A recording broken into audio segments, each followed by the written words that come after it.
लातों के भूत बातों से नहीं मानते। इस मिसाल का मतलब यह है कि बाज़ औक़ात किसी को सिर्फ मुंह ज़बानी समझाने से फ़ायदा नहीं होता, अगले बंदे की कुट लगानी पड़ती है। लेकिन इसका ये मतलब हरगिज़ नहीं है कि आप हर किसी से लड़ते रहें। कोशिश करें कि मामलात बातचीत से हल कर लिए जाएं। लेकिन अगर मामला बातचीत से हल ना हो रहा हो और नौबत हाथापाई तक आ ही जाए तो आपको लातों, मुक्कों, घूसों और चमाटों का इस्तेमाल भी बखूबी आना चाहिए। लेकिन इसका ये मतलब हरगिज़ नहीं है कि आप छोटी छोटी बात पे राह चाहते हर शख्स से लड़ना शुरू कर दें। लेकिन इसका ये मतलब भी नहीं है कि अगर कोई आपको दबाने की कोशिश कर रहा हो तो आप बिला वजह उससे दब जाएं। अबे भाई कहना क्या चाहते हो? अरे यासिर भाई, कोरंगी की छपाटर लड़कियों का फड्डा इंटरनेट पे वायरल हो गया है। बकवासियत में खुशामदीद। मैं हूं आपका मेज़बान हसन इमाम। कराची की दो लड़कियों अनीका और सवेरा के फड्डे की वीडियो इंटरनेट पे वायरल हो चुकी है। झगड़े की वजह जो मुझे समझ में आई वो ये कि अनीका ने सवेरा को वॉइस नोट भेजा जिनमें भरपूर गालम गलोच था, और कहानी में ट्विस्ट उस वक्त आया जब सवेरा की अम्मी ने वो वॉइस नोट सुन लिया। तुमने मेरी अम्मी को वॉइस किया, तुमने मेरी अम्मी को मैं जो अलग से मैसेज किया वो आ जी, उसके बाद मेरे चैट में से मैंने कोई वॉइस नहीं किया, मैंने इन वीडियोस की खास बात यह है कि इन दोनों के इर्द गिर्द जो दूसरी लड़कियां मौजूद हैं वो बजाय झगड़े को ख़त्म करवाने के मजीद आग लगा रही हैं, जलती पे तेल का काम कर रही हैं।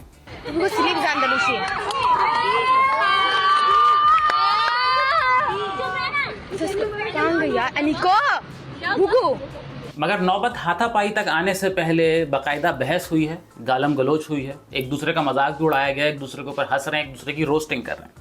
तुम्हारे पास वॉइस है, तुमने इसको ये भी कहा कि सवेरा को सॉरी, तुम्हें मैं सॉरी बोल रही हूँ, सवेरा को बोलना जरूर करियो। आज मैं अपने दोस्तों को भी लाऊंगी।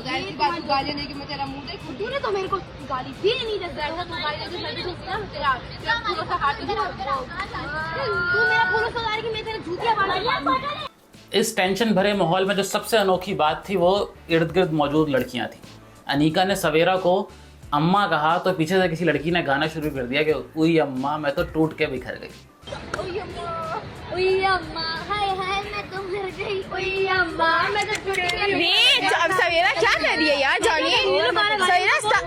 इस दौरान जब मामला सिर्फ ज़बानी जमा खर्च पे चल रहा था और नौबत हाथापाई तक नहीं आ रही थी, तो सवेरा की एक दोस्त जो पीछे ही खड़ी हुई थी और उस लड़की को वक्त की अहमियत का बड़ा अंदाज़ा था, उसने सवेरा को एहसास दिलाया कि जो करना है जल्दी करो, वक्त ज़ाया नहीं करो। मार पीछे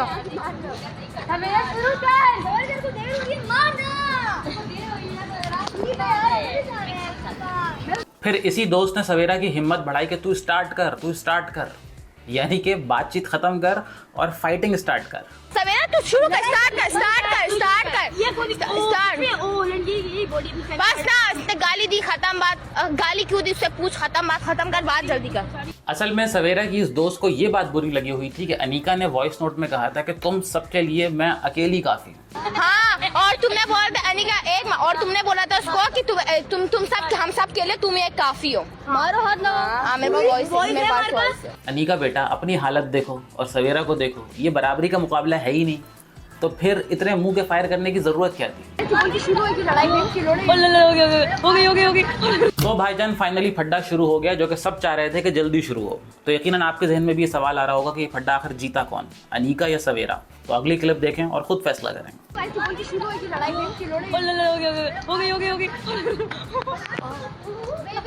सवेरा बाल पकड़ के